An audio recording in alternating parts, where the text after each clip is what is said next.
And so I heard this channel was a channel that takes a look at like war games and their maps and the storylines and not decides, but like kind of like explains which ones were real, the historical importance of those maps. Because we've been watching what have we been watching that showed us these maps, and I was like, I remember these maps. Oh, the Fat Electrician, of course. Come on now. We've been watching the Fat Electrician, and some of the stories they be telling, he be showing graphics of maps, of Call of Duty maps I seen, and I'm like, bruh, shout out to Call of Duty. They really putting in the history. So, you know, shout out to Vincent done requested us to watch this, so we're gonna tap in. Let's get it.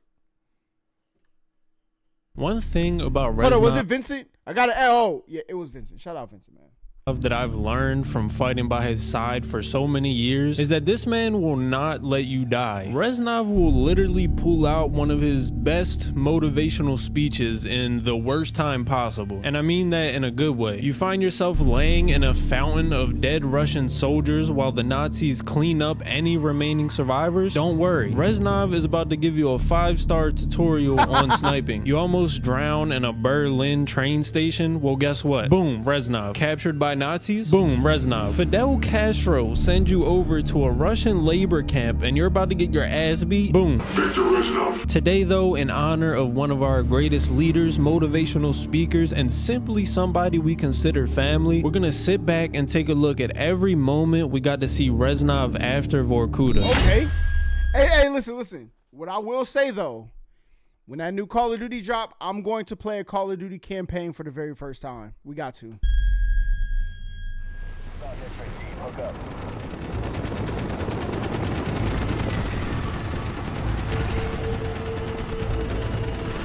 M9, Hotel 6 is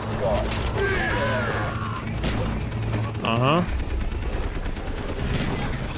2 kills, actually 3 kills, and he's giving me the shotgun. So the year is 1968 and we get deployed in Vietnam. Specifically, Mason gets deployed in Vietnam. We wind up entering what is known as the MAC-V building. Of course, like many of these operations, the goal is to gain intelligence. Supposedly the person with the information that we're looking for is who they're referring to as the defector. Originally, I didn't know what this meant, but the defector is basically a person who has abandoned their country or cause in favor of an opposing one. Before the mission starts, you hear the interrogator say that the defector was surely dead, and then Alex Mason responds by saying he wasn't dead. The reason that Alex Mason thinks that he wasn't dead is because Alex Mason thinks that Reznov was the defector. Now, correct me if I am wrong, because first of all, we know Reznov is a hallucination. Second of all, there is a dead body. Hold up, Reznov is a hallucination. What? Hold on. That's laying against the desk inside this room. I'm assuming that that dead body is the defector. This winds up being somebody that was killed during the attack on Hue City. Yes, it is Hue City, not Hue City. I don't know. The pronunciation is very weird, so I could be a little bit off, but it is not Hue City. I know that for sure. The information that we find has to do with Dragovich and his plan specifically. This might be the time that a lot of people were confused, because once we bust into this room that has the information, Reznov quote unquote winds up saving us. Now, a lot of the times when you see Reznov, it is of course a hallucination, which means most of the time you can just assume that Mason is the one that's doing the killing, even if you do see something completely different. The point of the game was to give you the experience of hallucinating. So we literally see Reznov and he's the one that winds up handing us the folder, of course. Something else that can kind of give Reznov away is that you always get that number sequence playing in your head whenever he's around or he's about to show up. Once moving outside of the building and regrouping with your 2 teammates, you'll notice that Reznov does speak, but your 2 teammates do not address Reznov or even acknowledge Reznov. Are these your men? Woods, Bowman. I am What took you so long, Mason? That intel better be worth it. That is so where crazy. the hell's our pickup? They simply just talk to Mason and then continue on with what's happening. Looking back, it's very obvious, but of course, if this was your first playthrough, it would be really hard to pick up on stuff like that. Or even if you did, you might think it's weird, but you won't really. You know, the crazy part about this though is, you know, like they say, like a lot of the like homeless in America's, well, not a lot of them, but some of them are like retired veterans, right? And people be saying like they be talking to themselves, you know what I'm saying? Me personally, I haven't witnessed it, but that's what I be seeing people say, okay? And what if they all had Reznov in their head, or a Reznov in their head when they was at war, now they back, and Reznov ain't left, all right? Listen. No, for Conspiracy? Huh? sure, unless you're the guy in the comments that knows everything. Next on the list, we have Victor Charlie. In the villages of northern Vietnam, we're searching for evidence of Soviet presence, which, once again, let's be honest, we're looking for Dragovich, we're looking for Kravchenko. And how does the mission start? We start off in a downed helicopter. What a surprise. As the helicopter starts falling deeper into the water, Mason needs to make an escape. We head over to the door, having trouble opening it, of course, but Mason does eventually open it. But what do we see? We see that Reznov magically shows up again, and he's helping us open this helicopter door. Another thing with these hallucinations and the times that they show up, it's a perfect way to show what Reznov has instilled in Mason. Almost any time that Mason is facing one of the most difficult, dangerous, life-threatening events, that is when he sees Reznov. And I think that simply gives him the power to get through it. Once again, Reznov is never acknowledged by anyone else besides Mason. Sergeant Woods is very capable. You have chosen your men well, Mason. I will move to high ground to look for Kravchenko's compound. Understood. Stay close, Victor. I will work my way around. All right, but move quietly. I wonder if I played this, does everybody pick up that Reznov is a hallucination? What the fuck's wrong with you? Now moving on to the third time that we wind up seeing Reznov. We're entering the 10th mission in the Black Ops campaign, February 11th, 1968. Once again playing as Alex Mason as his SOG unit attempts to find a crashed Soviet cargo plane containing Nova 6. What the hell, Reznov? Bro, where does Reznov come from?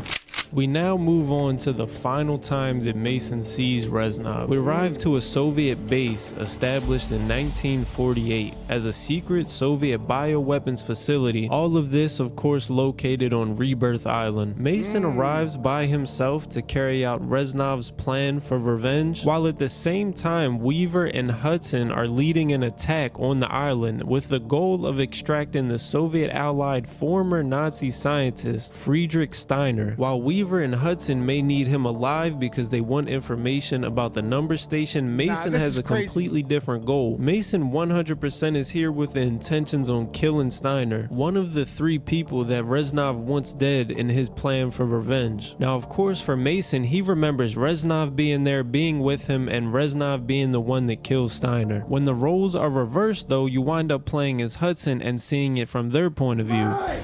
Revenge! Mason, no!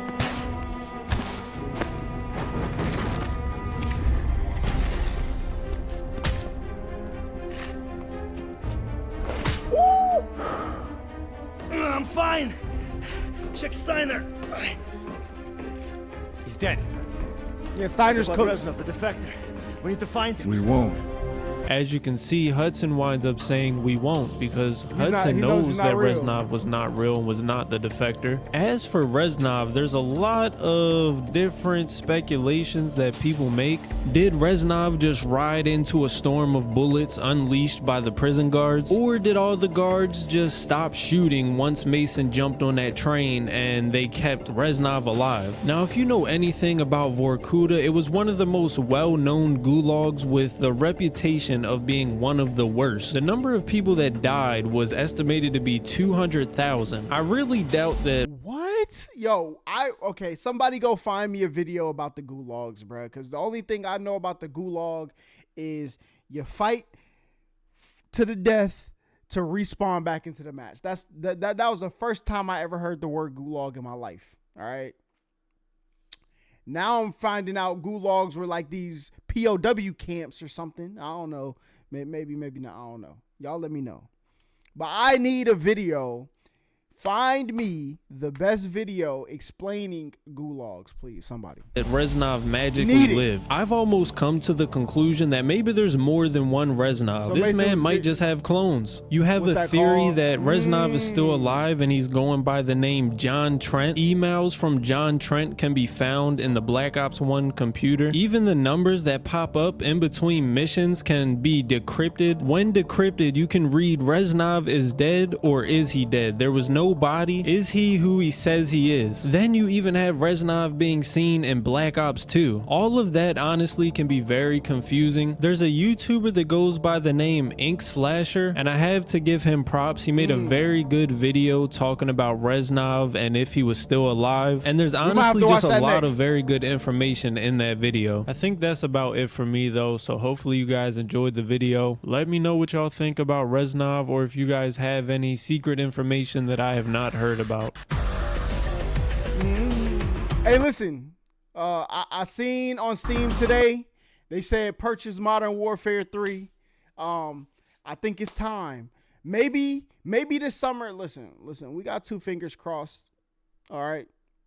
Once I move, bro, we're going to have a lot more time to dive into these games. We might go back and play all of the Call of Duties. Now, that's a very lengthy, girthy, very thick process. But I don't know if I'm going to get through all that, but we might. But even if we don't, when Modern Warfare 3 come out, we on that, all right? Because I got to see. I think I started, what was the last Call of Duty I bought? I don't know. But I played the story mode for like 30 minutes, went straight to multiplayer, all right? Multiplayer was a little mid. Vanguard, that was the last one I played, Vanguard. But bruh, maybe I was the L growing up, because I used to be straight on the internet competing when I should have been playing the story modes, all right? But look, you always got time in life to go revisit and learn the things you missed, okay? So that's what I'm gonna be on next.